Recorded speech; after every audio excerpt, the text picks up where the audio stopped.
Com a idade de 7 anos, nós mudamos de Kentucky para Indiana, um pouco acima de onde vivemos. Nós tínhamos a água num poço destinado ao público que ficava atrás, num lugar campestre. Numa bela tarde de setembro, eu vinha do poço com um pouco de água. Ali havia uma árvore que ficava na metade do caminho entre o poço e minha casa. Passando por ali, havia um redemoinho na árvore, o que chamamos aqui de torvelinho. Não era raro ver isso nesse tempo do ano nesta parte do país, porém o redemoinho se manteve na árvore. Eu parei para ver o que era. E uma voz me falou dizendo não. Nunca fumes ou bebas ou contamines teu corpo de forma alguma, porque haverá uma obra para fazeres quando tiveres mais idade. Assustado? Essa não é nem a palavra adequada. Corri depressa para casa e disse para minha mãe que um homem me havia falado de uma árvore. Ela achou que eu estava nervoso e me colocou na cama. Mas desde então, as visões começaram a me sobrevir. Quando isso vem sobre mim, produz uma visão. Estou em capacidade para dizer às pessoas o que elas devem fazer na vida e os pecados que estão ocultos em suas vidas. Com a idade de 37 anos, uma noite eu estava orando no quarto. Quando me levantei, observei que havia uma luz no chão. E ao olhar para ver de onde vinha, vi que vinha de cima. A coluna de fogo pendia em cima. Estava projetando a luz no piso e eu ouvi alguém andando. Olhei através do quarto e dessa luz vinha um homem. Em figura humana pesava como que 90 quilos. Tinha cabelo sobre os ombros, cor de oliva. Estava descalço. Por certo, eu estava temeroso. E ele me disse, não temas. Ao ouvir sua voz, eu soube que era a mesma voz que sempre havia falado comigo, mas era a primeira vez que o via em forma humana.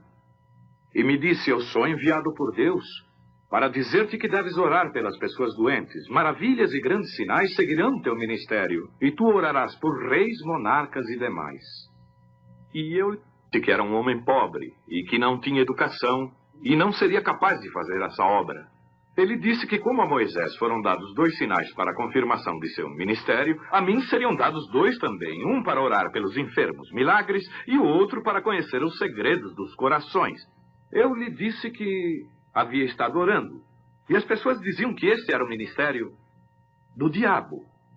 Ele me citou várias escrituras, tais como quando Felipe encontrou a Natanael, e Natanael veio a Jesus, e Jesus lhe disse onde ele havia estado quando Felipe o encontrou debaixo da árvore. E muitas outras escrituras, tais como a mulher no poço. E foi revelado seus pecados quando Jesus lhe disse que ela teve 5 maridos. Ela correu para a cidade e disse, este é o Cristo. Ele me citou outras escrituras. Então eu lhe disse que iria. Ele me deu a certeza de que estaria comigo sempre. Como sabe, irmão Kopp, o mundo conhece as grandes coisas que têm acontecido no meu ministério. Estava pensando sobre essa visão que eu recordo de não muito tempo atrás, cerca de uns 4 anos atrás, para ser preciso, de um garotinho morto ao lado da rodovia, atropelado por um carro. E deveria ser levantado dos mortos. Bem, eu profetizei isto através dos Estados Unidos e do Canadá. Estava escrito em milhares de bíblias isto que ia suceder. Certo dia estávamos em campanhas nos países escandinavos, vindo da Finlândia, de Kuopio. Havia um grupo de pessoas na rodovia, todas elas inclinadas e olhando para o chão. Saímos para ver, ali estava o garotinho. Exatamente como me havia sido mostrado. Eu disse, irmão Moore, olhe em sua Bíblia e veja se essa não é a cena. Ele disse sim. Eu me ajoelhei e pedi ao Senhor Jesus para confirmar sua palavra quando me havia mostrado o que aconteceria. O garotinho voltou à vida por nosso Senhor Jesus. Ele está vivo e sadio hoje. Irmão Kopp, essas são as poucas coisas que o Senhor Jesus está fazendo hoje nesse ministério que me tem dado. A minha humilde opinião é que isto é para confirmar sua palavra.